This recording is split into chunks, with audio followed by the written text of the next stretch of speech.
If you need some ideas for really fun gifts that you can hand make and give, stay tuned. Hey everyone, Christine here, founder of Sewing in the City. Welcome to my channel, or welcome back. Today's video is all about gift giving. So the holidays are quickly approaching, but I just want to say that I think all of these gifts would be amazing handmade gifts for all occasions. So birthdays, Mother's Day, Father's Day, Valentine's Day. Even I have a couple ideas for bridal party gifts. So definitely these are not just limited to holiday, and definitely stay around to the end. I have 3 tips for giving a handmade gift. So not only once you have it made, like I have some tips for how to actually present the gift to the person that you made it for. So we're gonna just run down the list. I have accessories, and then I have also clothing projects. So diving right into accessories, I'm gonna start with a couple things you could make for the kitchen. So the first would be produce bags. So I have a video on my channel about how to make these really, really simple and very useful produce bags. You can use old lace, old curtains.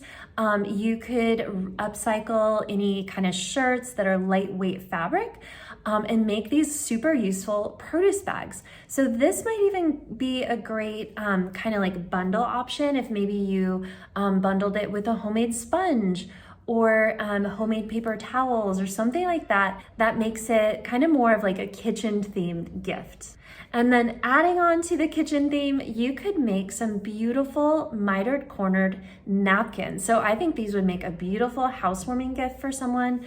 But also I did mine in a Christmas print and I absolutely love them myself. And I think that they would make a great, housewarming gift, even a little holiday gift, or even a hostess gift if you're going over to someone's home for Thanksgiving or the holidays or something like that. I think these would be a really beautiful gift, and they're pretty fast to sew up. I do have a video how I do those perfect mitered corners. I will drop all the links to everything I mentioned down below in the description box. So moving on to accessories that are more sort of fashion, more for the body. The first one that I want to mention is these beautiful ballerina slippers. So this is actually a free pattern that you can get on my site. These are sized in US women's sizes. I did this sample pair with the little fluffers. They're so adorable. It's obviously a free pattern. It works really well in any scraps that you have. You can use knit or woven fabric, and obviously you can do lots of different fun trims. So these would make a really fun gift, especially for a really good friend, a sister, your mom. Next up are these really useful cosmetic pouches. So I had never made these before. I made this little sample one several weeks back, and I have been using it so much. I did a pink zipper for a pop of color and a fun little lining. I have gotten so many compliments on this little thing. I put like my keys and my wallet thing inside. It also fits my phone. Bring this to yoga, to the little market. I just love these. So I think these would be amazing gifts. You could make a set of different sizes for a cosmetic bag, and then the little pouch, things like that. So I have this old pair of skinny jeans. I mean, these are so skinny. There's no way, like they're really skinny. So what I thought I wanted to do is make a set of cosmetic bags out of these jeans, and kind of using some of the, just like the wash of the denim to make a really cool cosmetic bag set, even using maybe the pocket and things like that. So I think that you could get really creative using upcycled things to make these cosmetic bags, and I think that they would be really, really great gifts. I don't have a pattern for the cosmetic bags, but there are so many tutorials here on YouTube, so all you have to do is just a quick search and you'll find a ton of really good tutorials. And adding on to the cosmetic bags, if maybe you want to do one cosmetic bag, you could add on some reusable face sponges or those little round face pads. The other thing you could do is a lavender eye pillow. I actually have a blog on my website, how to make a lavender eye pillow. These are they smell so good and they're so relaxing after a long day, especially if someone works in front of the computer, something like that. So you could put a little set together with these as well. Next up is a bow tote. So I made this pattern a couple years ago, and it's free on my website. I also have a tutorial for how to make it, but it's a tote that ties at a bow on the shoulder. It has a zippered pocket inside. I've made these are my samples, but I've made several in different fabrics. I made one out of a duvet cover that I upcycled. This is a white linen one, which I think would be so adorable for a bride and bridesmaids. You could use the bride's, one of her main colors for the straps, and then do the beautiful white bag. You could even embroider their name on it. So I think these are really fabulous gifts and really lovely for the bride. Next up, you could do an eye mask. So maybe you do an eye mask and a little slipper, or eye mask and a pouch that kind of coordinate. But these eye masks are so cute. You could even do a travel set if someone is a big traveler, maybe doing this and the little pouch with maybe some alcohol wipes or something inside, kind of a travel theme. So this is also a free pattern you can find on my blog.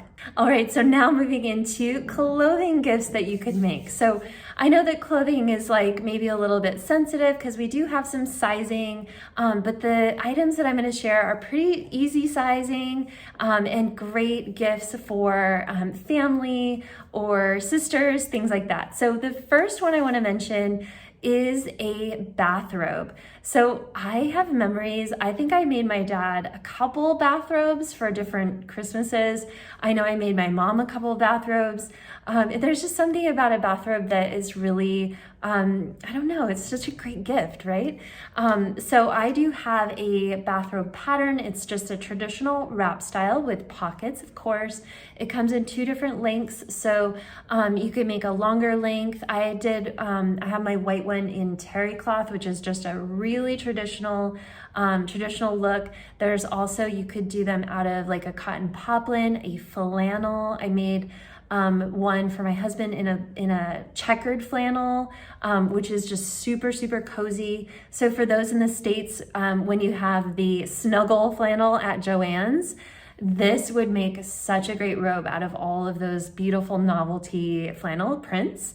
So my pattern is called the Carnegie robe, and it comes in sizing from extra small all the way to 4XL in unisex sizing, and you get all of those sizes within one pattern. All right, next up is kind of along the lines of the robe, and it is a classic pajama set. So I do have a pattern called the Lexington pajamas. They are really easy fitting, definitely just like a little bit of an oversized fit to begin with.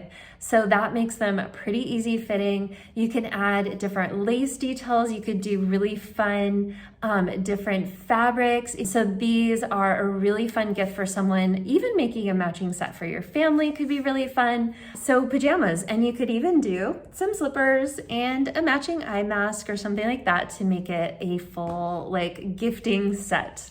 Okay, moving on to some fashion items that you could make.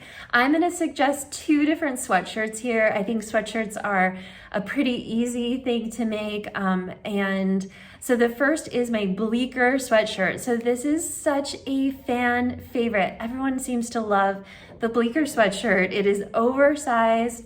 And you can definitely play with different novelty prints and color combinations with the ruffle detail. So this gift is really popular with really all ages.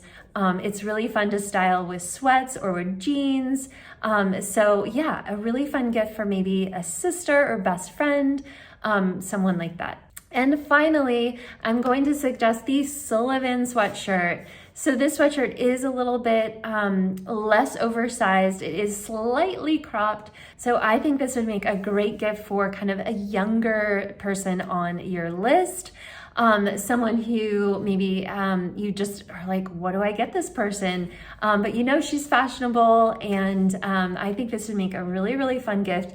Again, it works with sweats, with little sweat shorts, and jeans, and you know, lots of different ways to accessorize this. But ultimately, it's a really fun sweatshirt that you can kind of customize and make it really, really cool for that person that you just don't know what to get on your list. Okay, now I want to talk quickly about some tips for actually giving a homemade gift, handmade gift.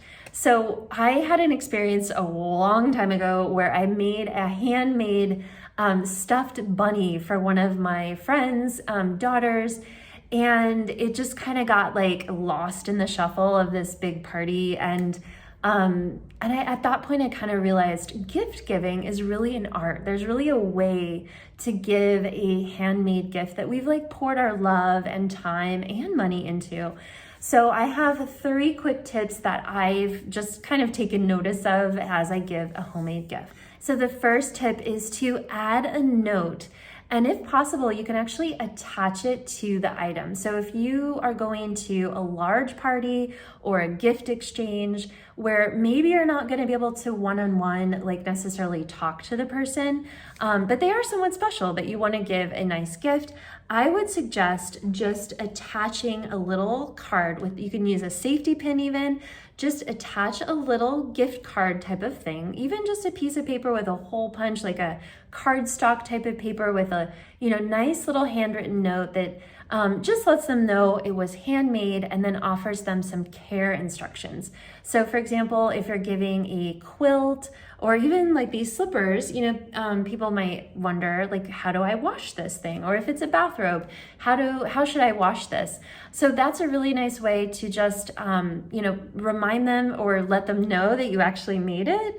And then also offer some useful info like how to care for it. My second tip for giving a handmade gift is to consider putting in a personalized tag or label. So I got these are from So Anonymous Official. I got them for myself, but they just say Material Girl. But there are so many really cool labels nowadays. So I would consider getting some fun labels that maybe, yeah, there's all kinds of fun sayings. You can find something really fun and sew in a label, especially if you're doing like the pajamas or a robe, something like that. This is a really lovely way just to communicate that this was made with a little bit of extra love. And last but not least, I just want to mention that presentation makes a big, big difference. So you maybe, if you know that the gift exchange is going to be like a huge party with lots of people and you kind of just like put your gift on a table, you know, maybe you want to rethink whether that's the moment you want to give a homemade gift that you've put so many hours into, especially if you've like made a quilt or something that's hundreds of hours of time. You might want to wait for a one-on-one situation in order to give that gift. If it is going to be a big party, just, you know, make sure you put a little tag on it so that they know when they go back later to kind of look at it. And definitely wrapping is really so much fun. You could use reusable wrapping with different fabric and stuff like that. But I do find for me, I prefer giving handmade gifts in more of like an intimate setting, just so that I can communicate that I made it, you know, just because I feel like that's part of the thing. Like it's different. Like there's a little bit more weight to a gift, good weight to a gift that has been handmade. So those are my tips and those are my ideas. I hope that this has been helpful just for getting inspired for things that you can make. If you have any other ideas, feel free to drop them in the comments below for anyone else watching this video. Thank you so much for watching. And if you like this video, definitely hit the like button on the way out and consider subscribing. All right, I'll see you next time. Bye.